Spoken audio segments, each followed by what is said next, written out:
Para sahabat, saya sudah berjanji untuk membicarakan, menyajikan teori pemerintahan.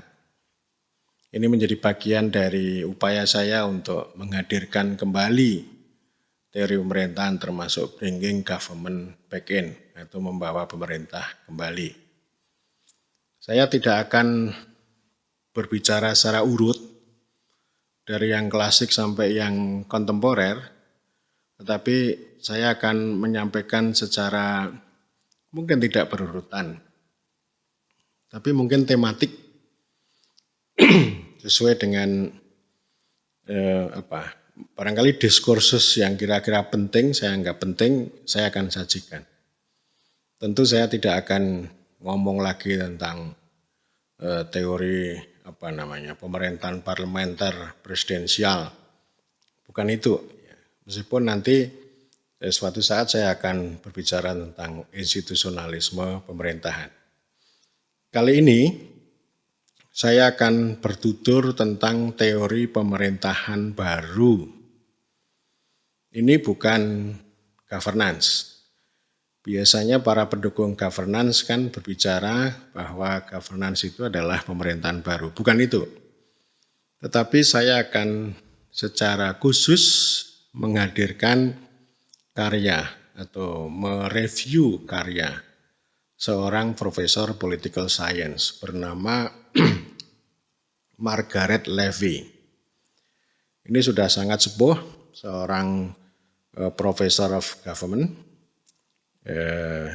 political science di Stanford University. Tahun 1974, Profesor Margaret Levy ini sudah memperoleh PhD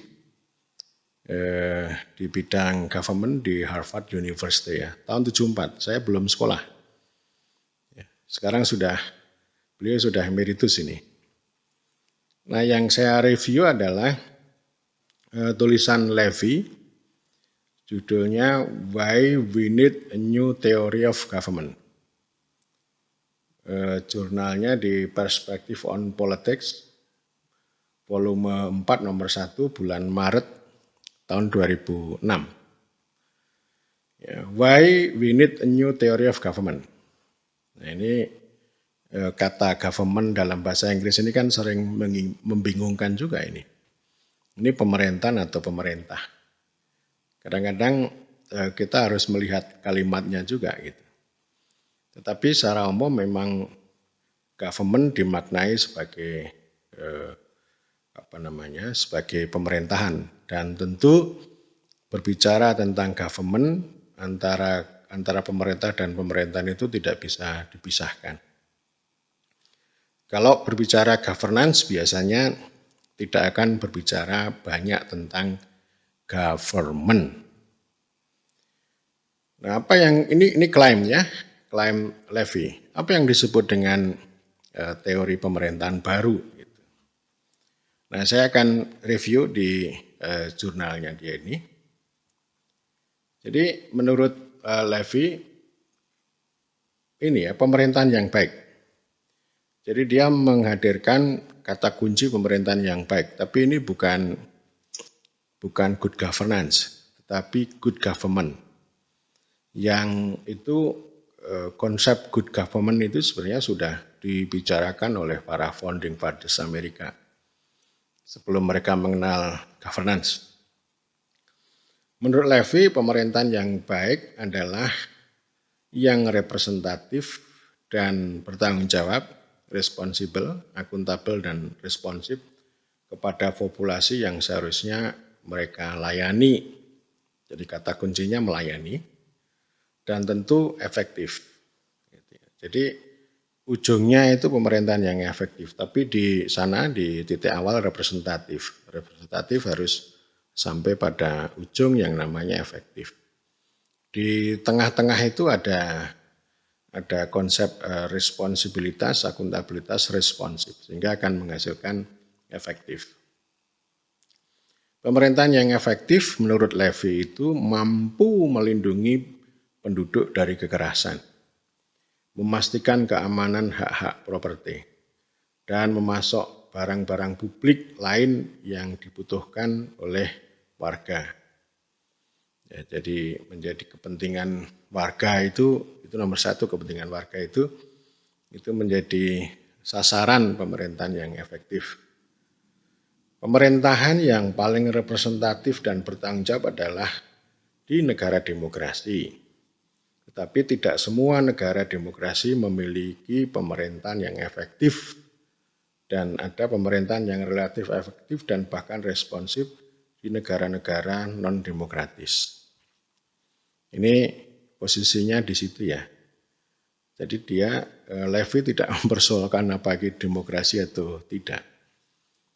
Tapi tentu saja dia akan memberikan saran juga bagaimana pemerintahan yang demokratis itu bisa efektif. Dan ini memang menjadi tantangan serius juga bagi ilmu pemerintahan. Kalau kita berbicara pada ujung ya pemerintahan yang efektif itu. Singapura adalah pemerintahan yang efektif, Malaysia juga demikian. Tapi dia bukan pemerintahan yang demokratis. Saya sering mengatakan bahwa Malaysia dan Singapura itu bukan pemerintahan rakyat tapi pemerintahan warga.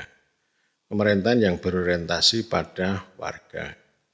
Bukan pemerintahan yang berasal dari rakyat dan oleh rakyat. Itu variasi dan tentu saja ini kalau kita kontekstualisasikan di Indonesia, pengalaman pemerintahan warga ala Singapura dan Malaysia itu belum tentu ketemu.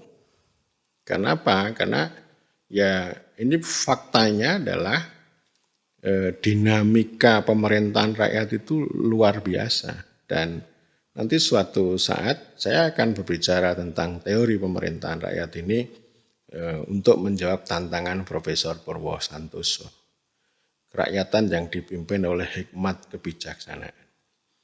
Nanti saya akan uraikan, saya sedang menelusuri literatur, baik secara sosiologis, secara filosofis maupun secara politik terhadap konsep hikmat pemerintahan rakyat. Saya kembali ke Levy. Jadi ini dia bilang begini, meskipun saya menganggap peran yang dimainkan demokrasi itu penting, saya prihatin di sini bukan dengan bagaimana membangun demokrasi, tetapi bagaimana mempromosikan pemerintahan yang baik, entah itu demokratis atau tidak. Fokus saya adalah pada efektivitas dan bagaimana responsivitas dan akuntabilitas itu berimplikasi pada efektivitas. Ya ini keyakinannya Levy, ya Margaret Levy. Dia bilang, ini saya baca aja ya. Masalah utama yang dihadapi dunia kontemporer adalah bagaimana membangun pemerintahan yang efektif di tempat mereka. Karena tidak ada itu tadi ya. Nah, pemerintahan efektif itu tidak ada. Dan itu memang dilema. Ini tantangan. Ya. Selalu ada dilema antara demokrasi dan efektivitas. Itu pernah disampaikan juga oleh Barbara Geddes gitu ya, tahun 93 ya. Politisi eksekutif itu akan menghadapi dilema antara bagaimana membangun demokrasi dan menciptakan efektivitas pemerintahan. Dan bagi saya, ya sarjana pemerintahan harus bisa menghubungkan itu. Paling tidak perspektif teori atau kajian-kajiannya harus bisa menghubungkan antara pemerintahan rakyat menuju warga, pemerintahan yang representatif demokratis menuju pemerintahan yang efektif. Kalau kita terjebak pada efektivitas, maka itu bukan ilmu pemerintahan, tetapi itu administrasi publik. Dan kita tidak mungkin untuk membangun pemerintahan yang efektif tanpa memperhatikan dimensi hikmat kebijaksanaan, tanpa memperhatikan pemerintahan rakyat, tanpa memperhatikan politik. Karena yaitu faktanya begitu. Faktanya politik, kita tidak boleh mengatakan bahwa politik itu menjadi hambatan.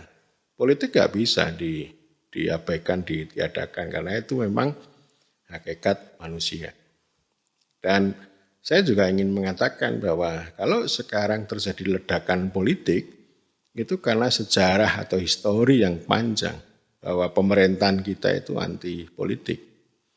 Sejak dulu lah, depolitisasi pemerintahan itu sangat kuat. Sehingga di zaman era pasca Soeharto ini, itu politik meledak. Jadi kontestasi kekuasaan begitu terbuka. Meskipun saya juga mengatakan bahwa orang itu sekarang berpolitik itu dengan cara anti politik. Jadi orang itu bukan menghendaki demokrasi, tetapi menghendaki indikator-indikator demokrasi. Atau dalam bahasa Aris Sujito, orang kadang-kadang berbicara mendambakan demokrasi, tetapi memenjarakan politik. Yang terjadi nanti depolitisasi demokrasi. Tuh. Ini saya lanjut. Levy bilang, kami memiliki deskripsi yang sangat baik dan teori keseimbangan yang menjelaskan pemerintahan yang stabil. Kami tahu banyak tentang mengapa negara gagal dan tentang kondisi yang menyebabkan negara gagal itu.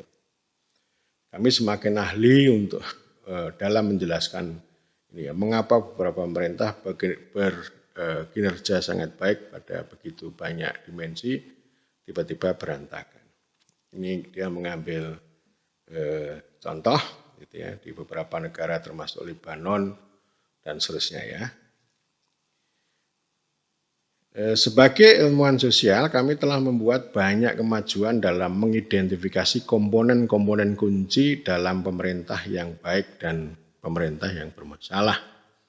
Kita dapat mengidentifikasi dan memodelkan insentif dan kendala yang mempromosikan atau merusak kapasitas pemerintah, dan kita tahu sesuatu tentang peran lembaga dan norma formal. Secara normatif, kami mengharapkan pemerintah yang baik untuk menawarkan keamanan orang dan properti, tapi juga mempromosikan pertumbuhan ekonomi, kesetaraan relatif, dan kesetaraan politik.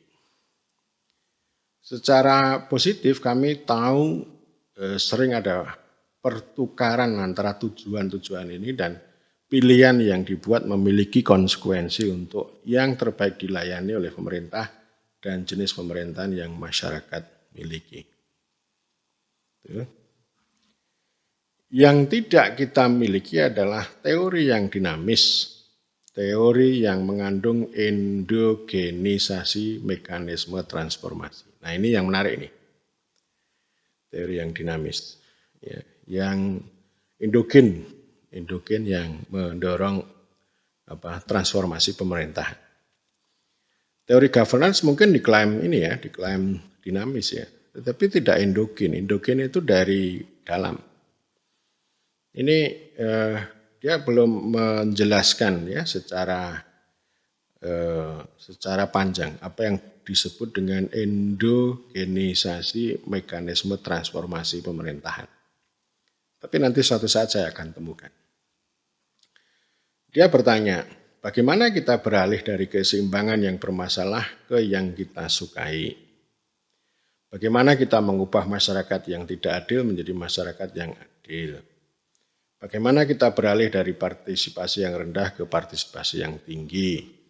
Bagaimana kita mengakhiri korupsi dan melembagakan birokrasi yang adil dan penuh kasih sayang? Bagaimana kita bisa mengubah pemerintah yang telah gagal dalam melayani warga negara menjadi pemerintah yang melindungi warga negara mereka, menyediakan kesehatan, pendidikan, infrastruktur, dan barang publik lainnya? Dan bagaimana kita dapat mengubah pemerintahan demokratis dengan ekonomi yang maju, yang melayani sebagian warga dengan sangat baik dan sebagian besar warganya yang sangat miskin menjadi pemerintahan demokratis dengan ekonomi yang maju dan melayani semua warganya dengan setara. Jadi tidak ada kotak-kotak lagi ini ya. Jadi ini namanya saya katakan ini pemerintahan demokratis semesta. Jadi tidak terlalu semesta itu mungkin sama dengan universal ya. Artinya tidak perlu ada kotak-kotakisasi. Ini miskin, ini tidak miskin, ini rentan ini. Itu kan artinya kalau kita masih bicara diskursus atau proyek kemiskinan itu artinya kita gagal untuk membangun citizenship ya, dengan prinsip hak dan kewajiban setiap orang sebagai pribadi yang utuh. Jadi konsep kewargaannya pengetahuan maupun teori ini ya tentang praktek kewargaan kita masih sangat lemah. Jadi intinya sebenarnya kalau Levy berbicara tentang efektivitas yang seperti yang tadi dia sampaikan, itu kita bisa maknai dia sedang berbicara tentang pemerintahan warga. Meskipun dia kurang berbicara tentang pemerintahan rakyat. Tuh. Dalam menjelaskan mengapa kita membutuhkan teori pemerintahan yang baru, saya menggunakan berbagai analisis tentang institusi dan organisasi, serta penelitian signifikan tentang protes dan perlawanan. Jadi ini melihat relasi antara pemerintah dengan masyarakat atau dengan warga. Jadi ini yang menarik ya, ini menarik ini. Dan ini saya bisa memaknai ini endogenisasi. Endogenisasi transformasi pemerintahan itu dilihat pada kerangka relasi antara, katakanlah kalau bahasa lazimnya antara yang memerintah dan yang diperintah. Yang memerintah ini dilihat dari sisi institusi dan organisasi, kemudian yang diperintah itu dilihat dari sisi protes dan perlawanan. Dan ini yang akan membuat bagi dia ini menjadi dinamis. Perlawanan yang diperintah dengan institusi yang memerintah. Teori pemerintahan membutuhkan interaksi antara penduduk dan pemerintah. Teori top down tidak akan secara memadai menjelaskan banyak sumber perubahan endogen. Jadi kalau hanya dari atas ke bawah itu tidak memadai. Menjelaskan banyak sumber perubahan endogen. Endogen itu dari dalam. Tetapi tidak satupun yang menekankan hanya modal sosial, partisipasi masyarakat, dan norma sosial sebagai elemen penting untuk meningkatkan kerjasama dalam masyarakat sipil dan untuk menghasilkan pemerintahan yang lebih baik. Jadi ini dia menghindari, tidak mungkin ini kalau hanya dari bawah dan juga tidak mungkin kalau hanya dari atas. Dinamika itu yang endogen itu ya interaksi itu ya. Jadi interaksi antara masyarakat sipil yang punya dimensi partisipasi atau dimensi modal sosial, kemudian dengan pemerintah yang punya kebijakan pelayanan, ya, tapi harus interaksi. Teori pemerintahan yang efektif ya, juga harus mengakui peran pemerintah dalam meningkatkan tuntutan rakyat dan kapasitas sipil yang efektif. Jadi penting ini, peran pemerintah itu penting. Dan ini ya, tuntutan rakyat, dinamika ini. Jadi tuntutan rakyat sama peran pemerintah ini yang disebut sebagai ini ya, kekuatan endogen tadi. Pemerintah lebih mungkin efektif ketika mereka dapat menghasilkan persetujuan bersyarat atau setidaknya kepatuhan semu sukarela. Ya, kepatuhan semu, persetujuan bersyarat, bukan people consent ya, tapi paling tidak persetujuan rakyat secara bersyarat. Dan ini kita mengingatkan juga dengan konsepsi Albert Hirschman ya tentang exit voice dan loyalty. Ini kan loyalitas rakyat ini. Loyalitas atau kepatuhan, istilahnya Levy, kepatuhan semu sukarela. Ini bisa dicapai kalau layanannya baik. Jadi kan saya selalu mengatakan ya, fungsi proteksi, fungsi distribusinya baik, maka akan ada kepatuhan semu secara sukarela. Oke.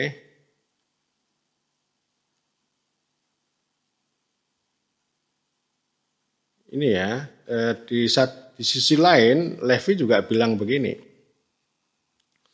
Kualitas pemerintahan tergantung pada kualitas institusi dan desain konstitusional, tetapi juga pada kualitas kepemimpinan, keakuratan kepercayaan yang dipegang oleh rakyat atau oleh penduduk tentang sifat dunia tempat mereka tinggal dan keberadaan preferensi untuk masyarakat. Ya, yang keberadaan preferensi untuk masyarakat yang ada adil bagi minoritas maupun mayoritas. Jadi gagasannya terus ya. Jadi tidak hanya tergantung dari pemimpin, tapi juga ini kepercayaan dari pihak yang diperintah. Itu terus ketika dia bilang, ketika kombinasi individu dengan insentif dan imajinasi untuk mengetahui cara beroperasi lebih baik, di dalam atau bahkan untuk mengatasi status quo, kami mengamati transformasi dan penciptaan kelembagaan. Jadi ini selain interaksi itu ini ya, insentif sama imajinasi. Jadi ini teorinya macam-macam ini. Ini kalau yang model begini teori aktor rasional ini. Jadi melihat dimensi aktor terutama pemimpin menjadi penting gitu.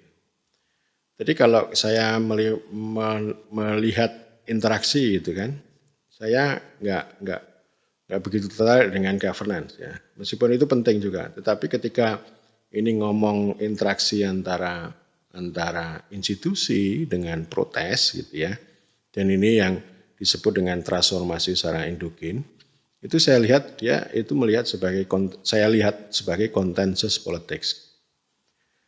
Jadi kapasitas sipil, partisipasi, bahkan juga protes terhadap pemerintah gitu ya, pada pemerintah itu akan bisa mendorong ya, meningkatkan tanggung jawab atau responsivitas pemerintah. Dan saya juga memahami kalau sekarang Indonesia itu konsensus politiknya itu begitu kenceng, itu paling tidak itu mendorong pemerintah itu untuk berbuat lebih hati-hati. Ya, saya melihatnya kan begitu. Jadi presiden itu tidak menanggapi langsung gitu ya, terhadap siapa yang melawan gitu ya, yang melawan kekuasaan dia. Tetapi dia langsung berbuat sesuatu, langsung kepada rakyat, entah itu bangun jalan, atau vaksin, atau membagi sertifikat tanah yang itu memberikan kepastian hukum dan perlindungan hak properti ya, atau kepemilikan oleh warga negara. Jadi itu contohnya begitu. Jadi artinya ini bukan dengan cara represi ya, meskipun banyak orang mengatakan, oh sekarang ini di zaman sekarang kalau kritik itu akan berhadapan dengan aparat hukum gitu ya. Tetapi itu kan hukum ya, tetapi secara politik ada cara-cara yang bisa kita pelajari bagaimana konsensus politik itu justru akan menghasilkan pemerintah yang lebih responsif. Justru kalau situasi harmoni, situasi sangat damai, itu akan membuat pemerintah itu menjadi lembam, ya, menjadi tidak responsif terhadap tuntutan rakyat gitu.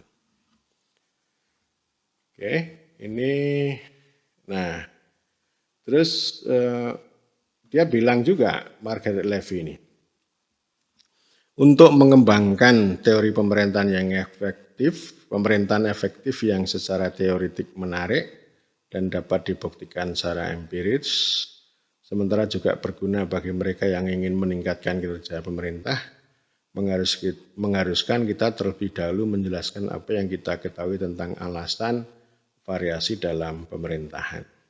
Itu yang pertama ya. Kemudian kedua, untuk mengklarifikasi unsur-unsur pemerintahan yang efektif.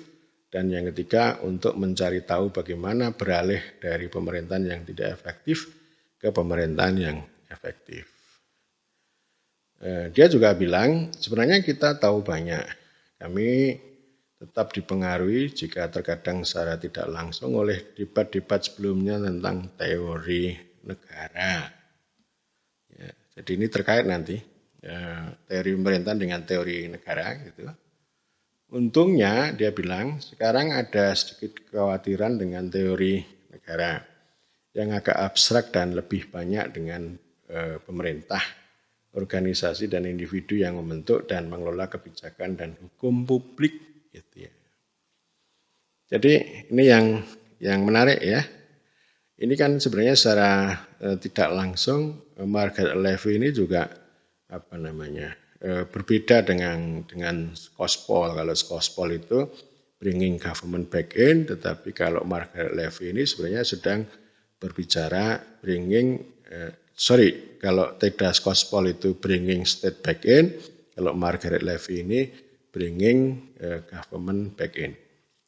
Yang lebih banyak berbicara tentang organisasi, kebijakan, hukum publik, dan sebagainya.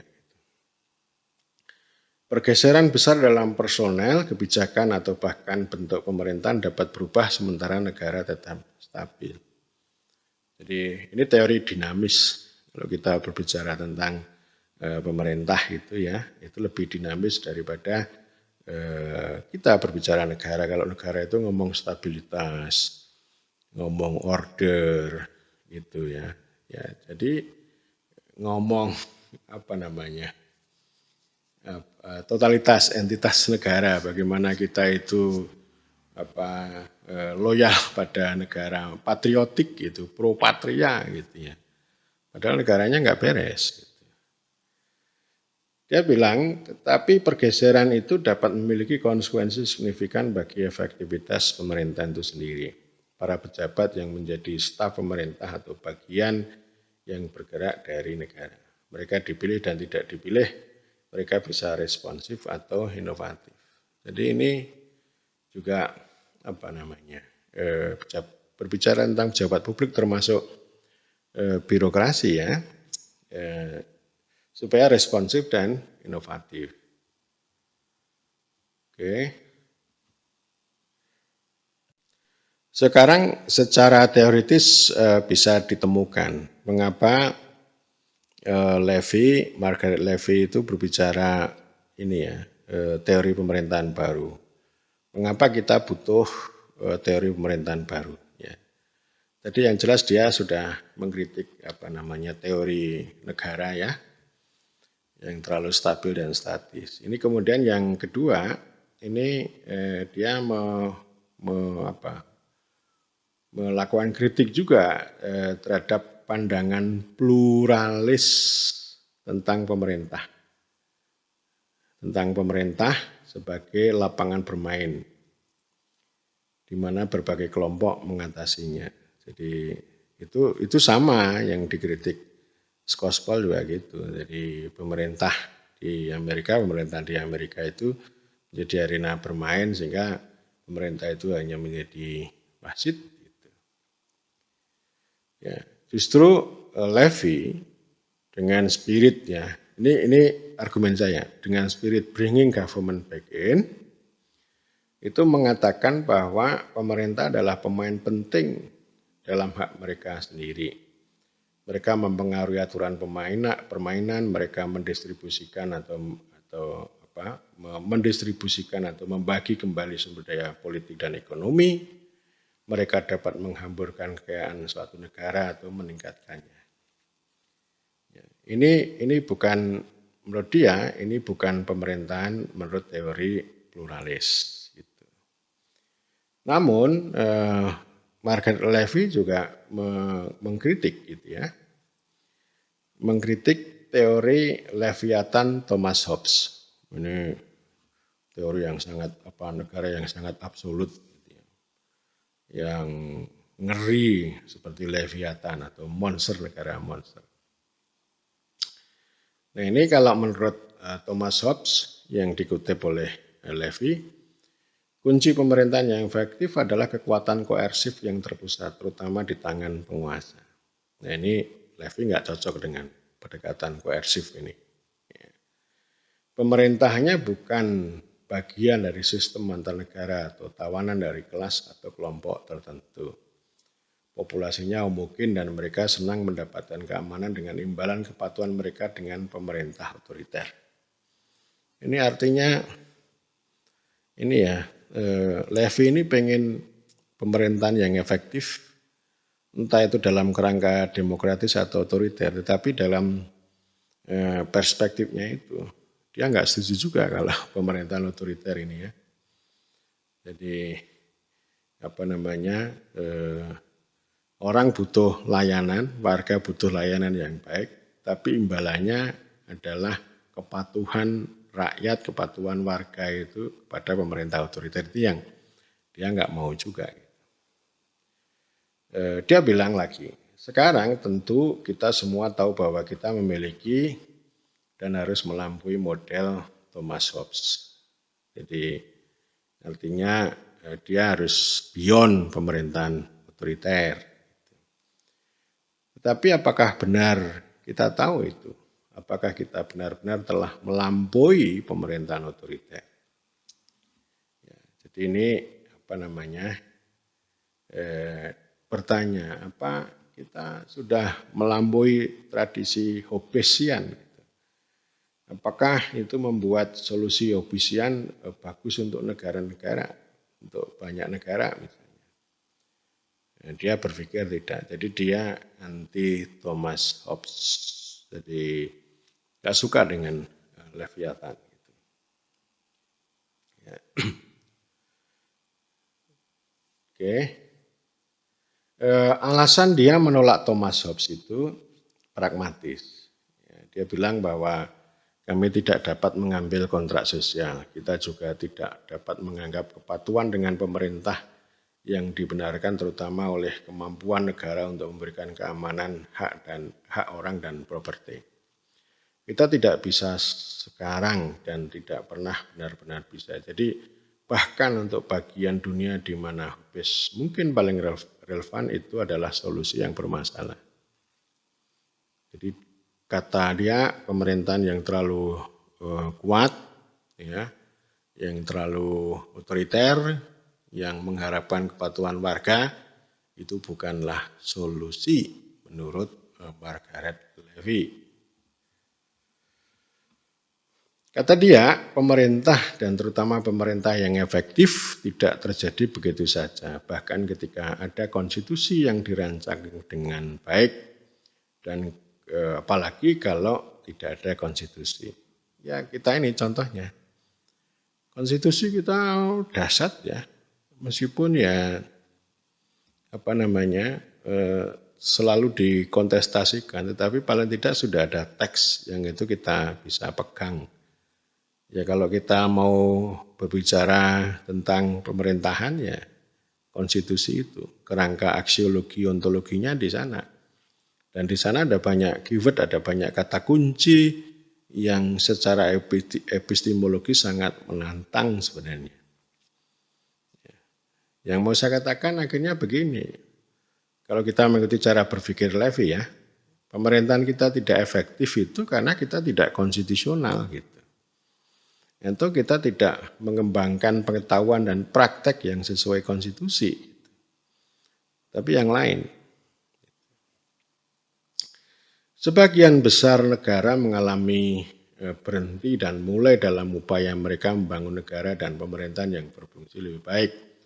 Banyak upaya pembangunan negara juga membutuhkan pembangunan bangsa. Pembangunan keterkaitan pada entitas yang lebih besar di luar agama, etnis, dan suku. Ya. Jadi dia bilang Perancis dan Jepang itu terpusat, sangat terpusat, tetapi tidak mudah untuk membuatnya. Dan tidak mudah untuk dicontoh oleh negeri-negeri yang lain. Oke, terus. Oke, jadi ini sebenarnya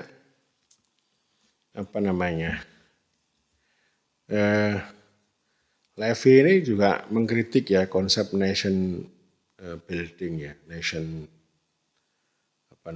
state building, state making. Dia lebih banyak bicara government, lebih praktikal gitu. Kalau government kata dia lebih pragmatis. Gitu. Jadi harus apa namanya beyond gitu ya, beyond pada konsep negara, tapi lebih berpusat pada pemerintah. Ini daily ya, ini everyday ya. Terutama ya soal hukum, kebijakan itu yang lebih apa namanya dinamis, yang itu menjadi ranahnya pemerintah. Oke.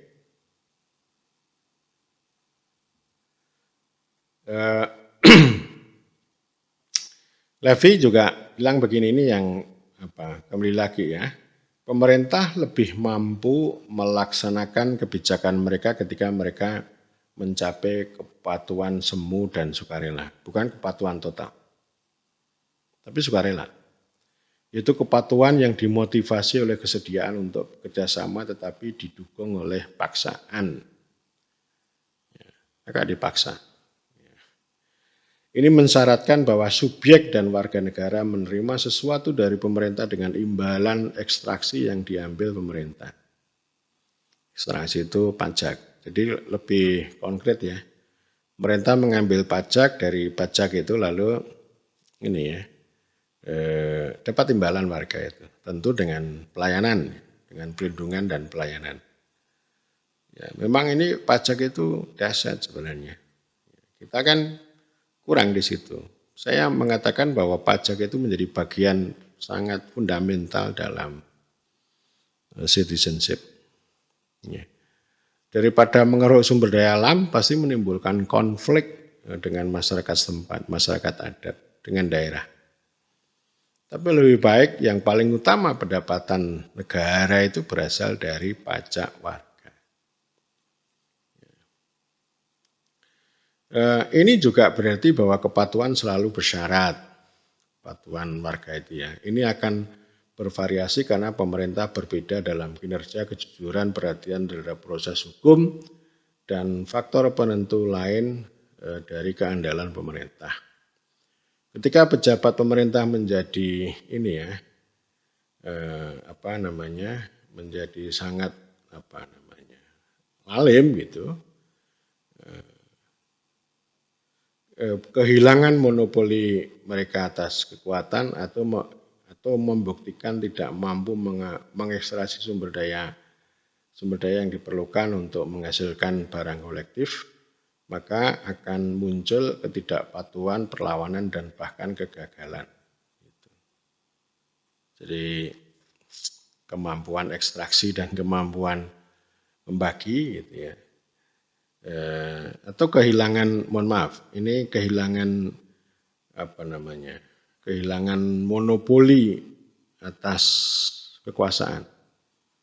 Jadi kalau pemerintah kehilangan monopoli atas kekuasaan, ini kan kalau teori governance kan nggak suka dengan konsep monopoli kekuasaan ini. Termasuk gerakan anti korupsi itu kan nggak suka dengan monopoli kekuasaan ini. Tapi Levy menekankan ya, monopoli kekuasaan pemerintah itu penting. Jadi intinya ya monopoli itu dalam rangka untuk mengekstraksi sumber daya, kemampuan ekstraksi sumber daya dan kemampuan distribusi. Jadi menarik pajak, ya, sekaligus juga membagi pajak itu dalam bentuk perlindungan dan pelayanan. Jadi ini kegagalan menghasilkan barang kolektif misalnya gitu ya, itu akan disambut dengan ketidakpatuhan, perlawanan dan bahkan kegagalan pemerintah. Jadi ini dia bilang namanya ini spiral setan. Bukan lingkaran tapi spiral setan. Pemerintah yang tidak dapat memungut pajak yang cukup untuk membayar pejabat publik menciptakan insentif bagi para pejabat itu untuk mengambil alih gaji dalam tanda petik dari warga negara. Ini gaji dalam tanda petik ini artinya ya rente sama pungli.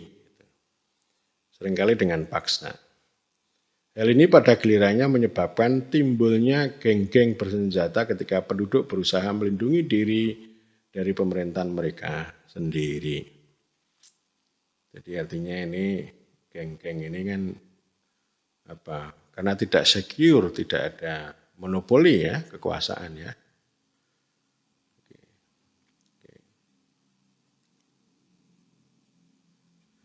Kami semakin menyadari bahwa perkembangan pemerintahan yang efektif jarang terjadi secara instan. Ada proses pembelajaran yang panjang di mana publik dan pejabat publik menemukan lembaga apa dan orang mana yang dapat diandalkan dan dalam pengaturan apa. Semakin seseorang mengembangkan kepercayaan diri tentang orang lain, semakin seseorang dapat mengambil risiko dan memperluas jangkauan interaksi ekonomi, politik, dan sosial yang lebih produktif. Seringkali respon terhadap rasa tidak aman adalah mengembangkan jaringan kepercayaan dan kewajiban. Namun jaringan dapat menjadi lebih banyak kendala daripada fasilitator dari kerjasama yang luas, terutama ketika mereka memperkuat batasan etnis, ras, dan agama. Nah ini itu ya sekarang. Jadi saya sebut parokialisme. Sekarang ini kan kalau saya bicara pemerintah ini kan republikanisme, republik. Semuanya sama, nggak ada embel-embel bawaan itu. Tapi kan sekarang orang bilang politik identitas namanya. Ini kan bertarung ya antara parokialisme sama republikanisme. Nah, pertarungan ini sebenarnya kalau menurut Levy itu bisa menjadi energi bagi transformasi endogen ini tadi. Disitulah tantangan bagi pemimpin untuk menjadi pemerintah, berjuang menjadi pemerintah. Jadi berjuang menjadi pemerintah itu yaitu tadi. Bagaimana kita membawa isu-isu yang sangat parokial itu kepada republik. Republik itu secara pragmatis ya tadi. Kemampuan ekstraksi, kemampuan distribusi, kemampuan proteksi pada warga ya. Nah, ini. Oke.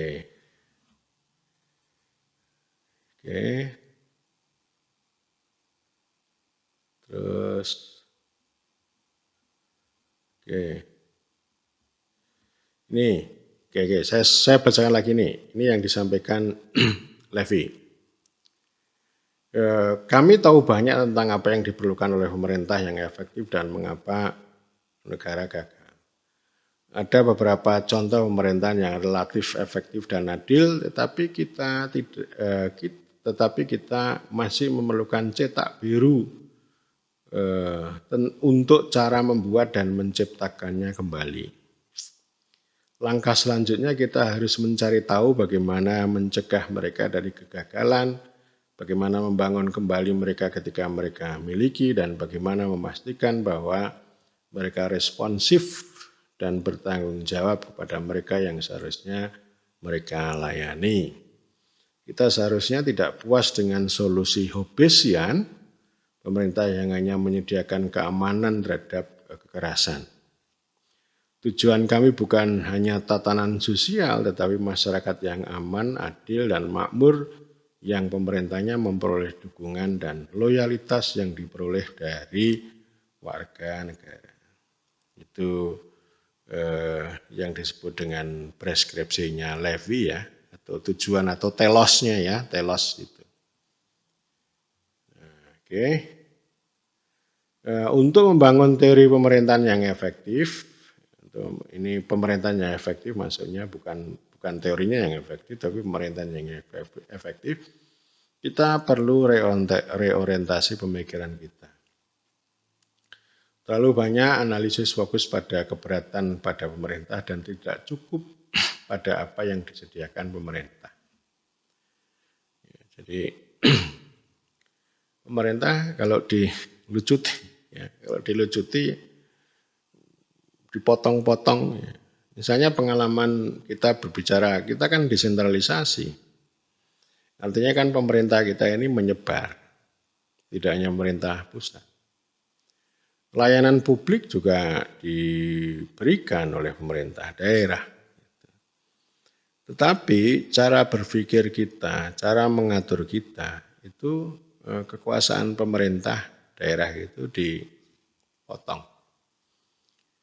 Karena menurut keyakinan zaman sekarang, ya, dan itu dari dulu juga sih, tapi sekarang kan lebih kenceng nih, kekuasaan itu menimbulkan korupsi. Menimbulkan korupsi. Kalau sudah begitu, itu insentifnya menjadi melemah. Ya kalau tanpa kekuasaan nggak mungkin ada keadilan, tidak mungkin. Ya. Jadi poinnya ada di situ ya. Dengan segala cara kita harus sebagai warga negara yang baik, itu kritis terhadap kebijakan dan program tertentu pemerintah.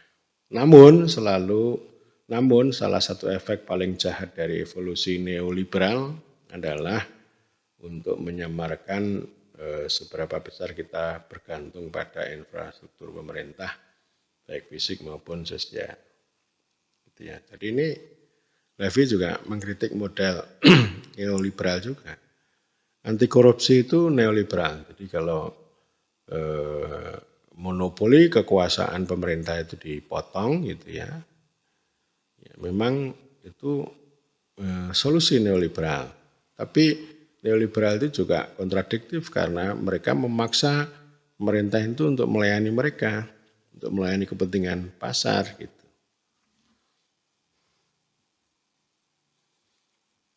Oke. Ini panjang pakai ini kalau saya baca lagi ini.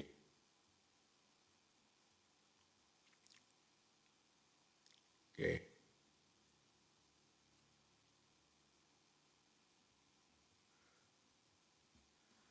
Oke. Nah ini oke. Untuk mengembangkan teori pemerintahan yang efektif dan dinamis, kita perlu mengklarifikasi pertanyaan-pertanyaan yang harus dijawab oleh teori semacam itu dan kemudian menjabarkan komponen-komponen penting atau bahan pembangun, bahan pembentuk. Hanya setelah tugas-tugas ini selesai kita dapat memperoleh hipotesis, mengujinya dan memberikan resep berdasarkan logika dan bukti yang baik. Secara khusus kami membutuhkan model cara untuk menjinakkan kekerasan internal dengan cara yang tidak menimbulkan lebih banyak kekerasan atau ketidakpercayaan yang disfungsional terhadap pemerintah. Membatasi pejabat pemerintah dengan membuat mereka berkomitmen untuk menahan diri dari perilaku eksploitatif dan pengkhianatan.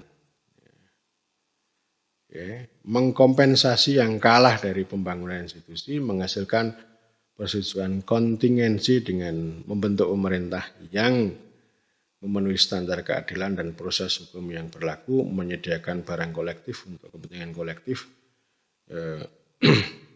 melakukan trade off jika perlu di antara tujuan yang dihargai.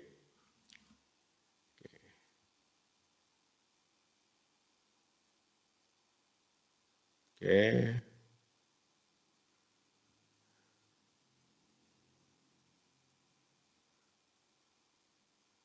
Jadi menjinakkan kekerasan. Ya, jadi kekerasannya dijinakkan. Kekuasaannya memang harus disalurkan ya. Kekuasaannya disalurkan tapi kekerasannya dijinakkan. Untuk menghentikan ini ya, kalau kekerasan itu identik dengan ini ya, roving bandit, penjahat keliling untuk menghentikan kekerasan etnis, membangun identitas nasional dan untuk menawarkan konstituen yang cukup kuat dalam hal tunjangan untuk mempertahankan kesetiaan mereka dan untuk terhindar dari pemasangan yang kejam. Jadi ini identitas. Memang kita masih sibuk dengan identitas bangsa. Ya, sibuk banget itu. Memang kalau nasionalisme model ini ya, itu bukan bangsa tapi warga. Warga ya. Makanya kan saya mengatakan bahwa Ya memang pemerintahan pamungkas itu kalau sudah bisa menunjukkan pemerintahan warga, tapi bukan berarti mengabaikan bangsa dan rakyat, terutama rakyat ya. Kita kan masih sibuk kebangsaan. Rakyatnya transformasi dari rakyat sama menuju warga ini yang masih sangat kurang. Nah, transformasi dari rakyat ke warga ini saya sebut sebagai pemerintahan yang sejati itu di situ. Oke.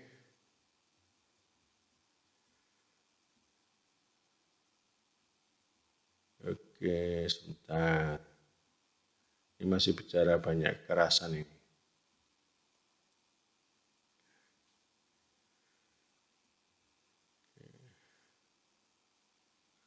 Pemerintah yang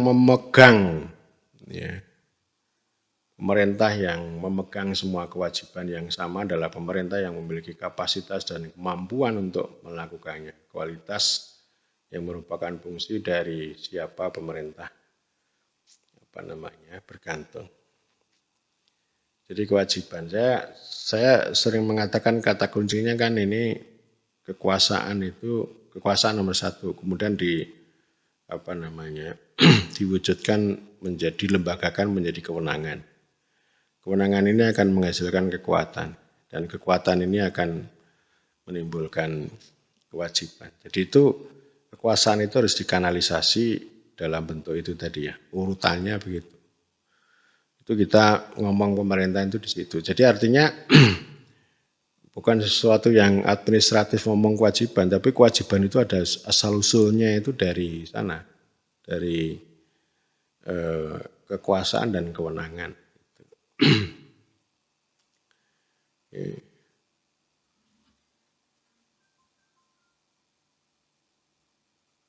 Ini banyak sekali ya.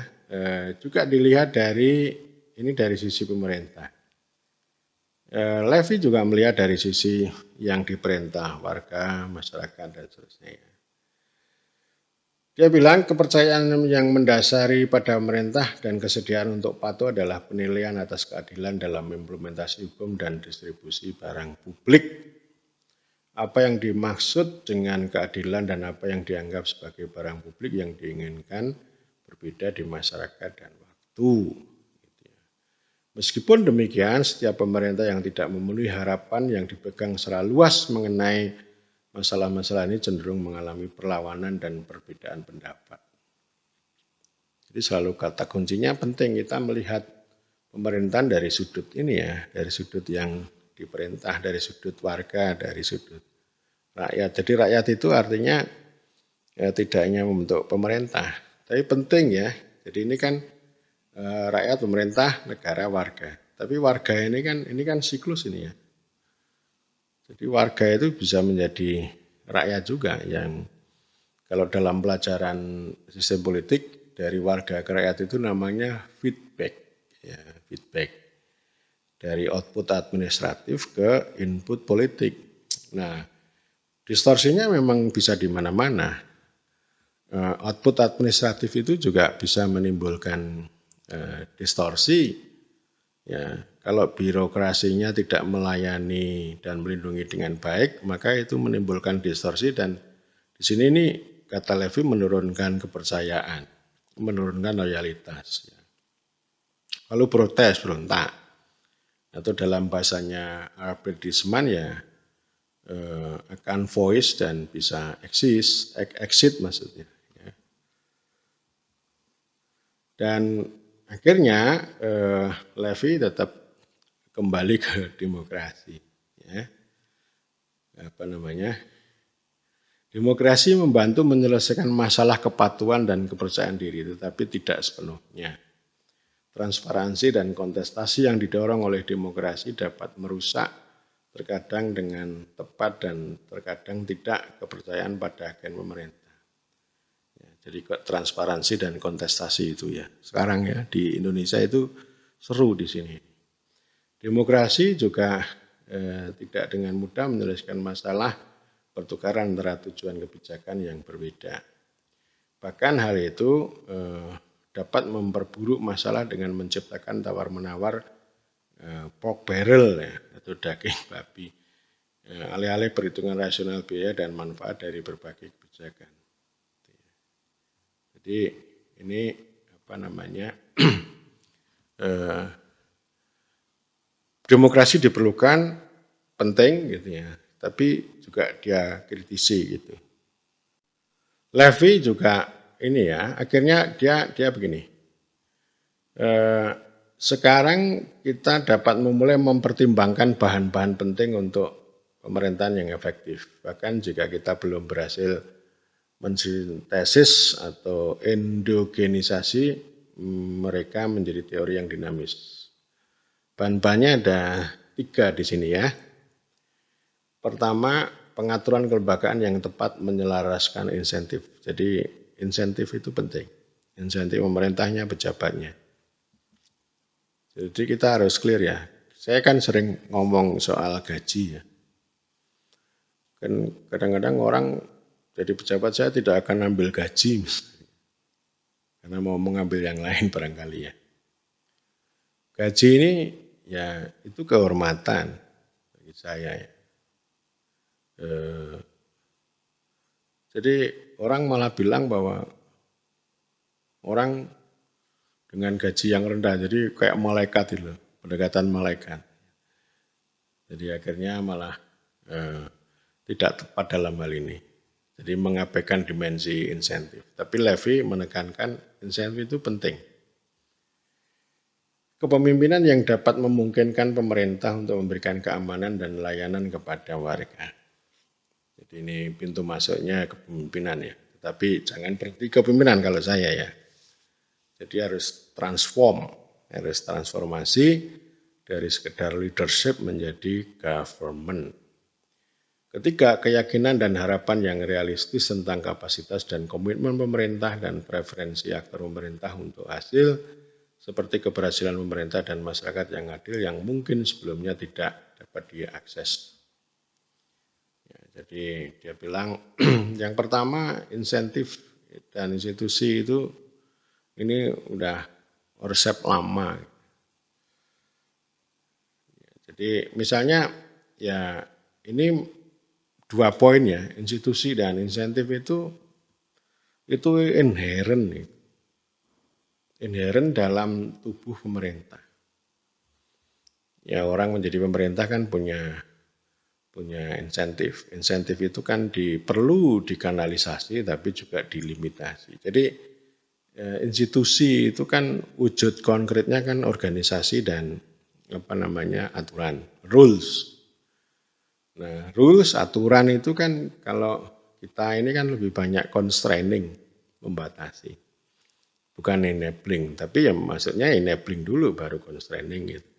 Atau istilah saya, aturan itu mengkanalisasi tapi juga sekaligus melimitasi. Jangan limitasi lalu kanalisasinya enggak ada.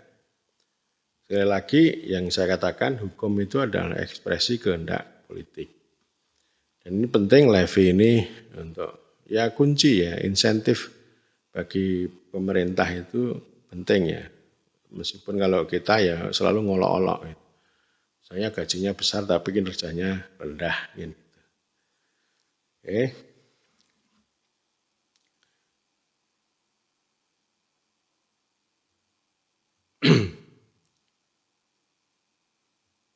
Oke.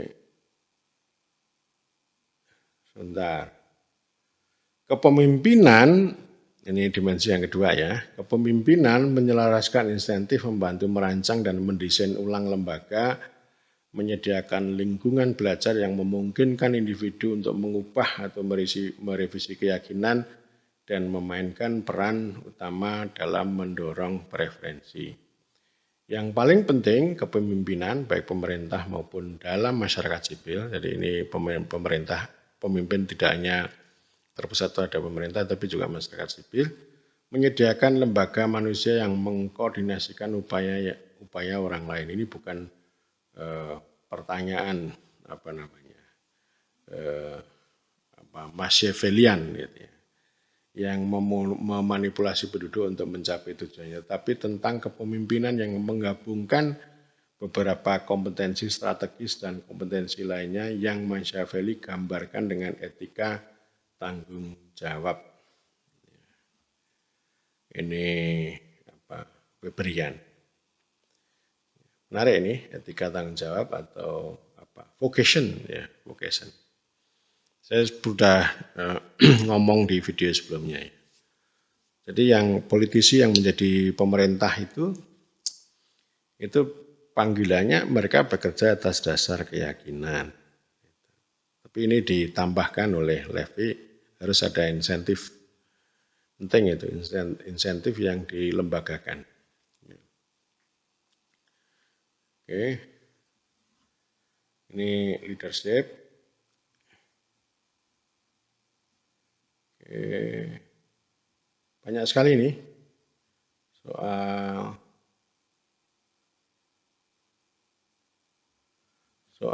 apa namanya? Soal leadership ya. Ini menarik juga ini, kata Levy. Budaya pemerintah dimulai dan diperkuat pada saat-saat kritis dalam sejarah ketika sebuah kepemimpinan memecahkan masalah strategis kritis dalam merekrut dukungan, mengkoordinasi sumber daya, dan dengan cakap mengelola konflik dan bencana. Penting ini, sini ini, untuk pelajaran kita ini. Situasi krisis seperti pandemi sekarang. Budaya pemerintah bertahan hidup karena para pemimpin terus menjunjung tinggi prinsip-prinsip pendiri sambil merevisinya untuk menyesuaikan dengan waktu dan secara bersamaan menghasilkan apa yang diinginkan masyarakat. Kegigihan institusi membutuhkan penyesuaian sesekali dan para pemimpin harus membujuk para aktor yang relevan bahwa perubahan akan lebih baik mempertahankan institusi. Oke, ini panjang sekali ini soal leadership ini. Oke.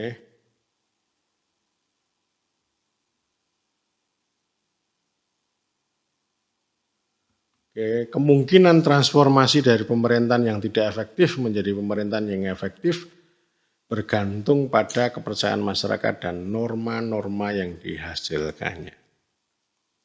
Ya, satu sisi kepemimpinan ini kan lingkaran ini. Kalau buruk lingkaran setan ya. Duluan mana ini antara kepercayaan sama kepemimpinan ini?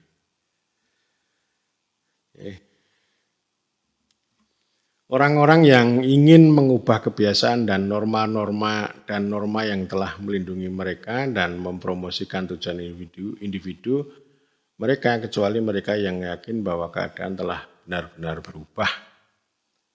Petani menolak teknik pertanian baru atau bertahan dalam memiliki banyak anak karena ini telah lama mengansurasikan mereka terhadap resiko yang diketahui. Populasi dan para pemimpinnya harus memahami dan meyakini bukti ilmiah yang mempromosikan kesehatan. Jadi ini penting ilmu pengetahuan itu di sini.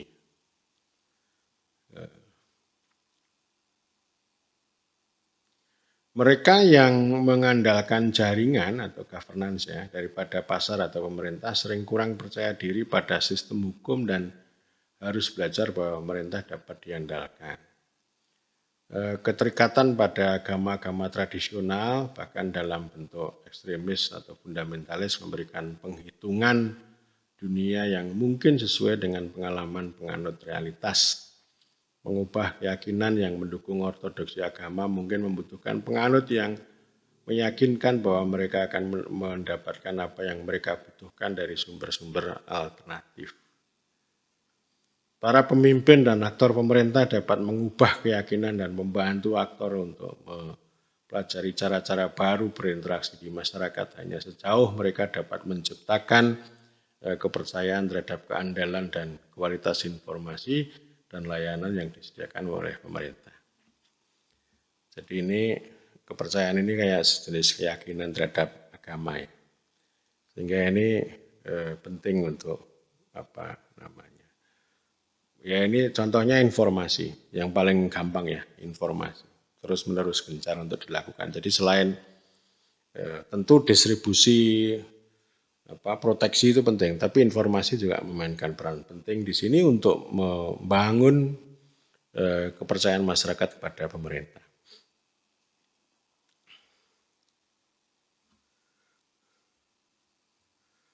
Oke.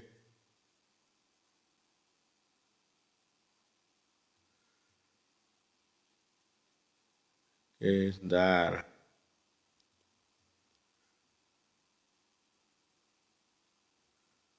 Banyak banget ini.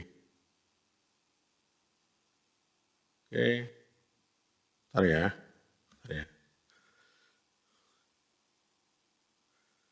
Sekarang saya telah mempresentasikan komponen yang penting untuk pembangunan dan pemeliharaan pemerintahan yang efektif. Saya telah mengidentifikasi mekanisme yang dengannya setidaknya beberapa komponen tersebut dan telah muncul ya.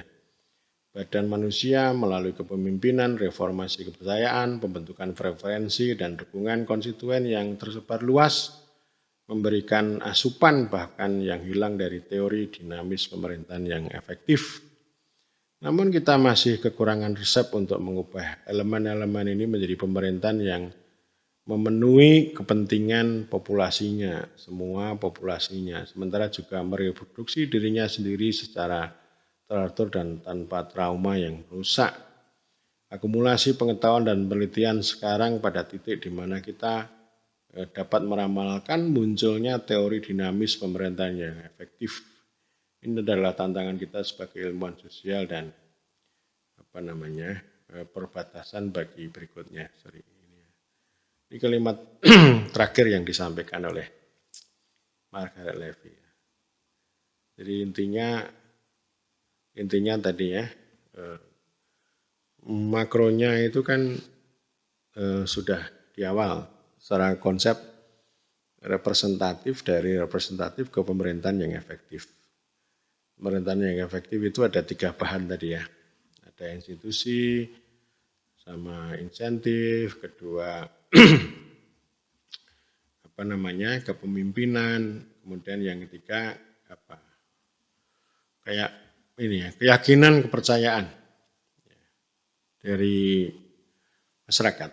Ini sesuatu yang insentif, sehingga kan maksud saya yang namanya institusi atau pengaturan kelembagaan itu memungkinkan untuk itu. Dinamis antara kepemimpinan sama kepercayaan. Ya, ini yang nanti akan menghasilkan garis tadi dari representatif gitu ya menuju yang efektif. Saya kira begitu ini ulasan saya tentang teori pemerintahan yang diklaim oleh Profesor Margaret Levy itu sebagai pemerintahan baru. Pemerintahan barunya bukan new governance, tapi new government. Tetap government itu menjadi institusi, menjadi organisasi yang penting, lebih penting daripada negara di sini. Dan untuk menggerakkan itu, leadership, institusi, kepercayaan, 3 poin. Saya kira demikian dan nanti di kesempatan lain saya akan bicara tema yang lain juga. Terima kasih.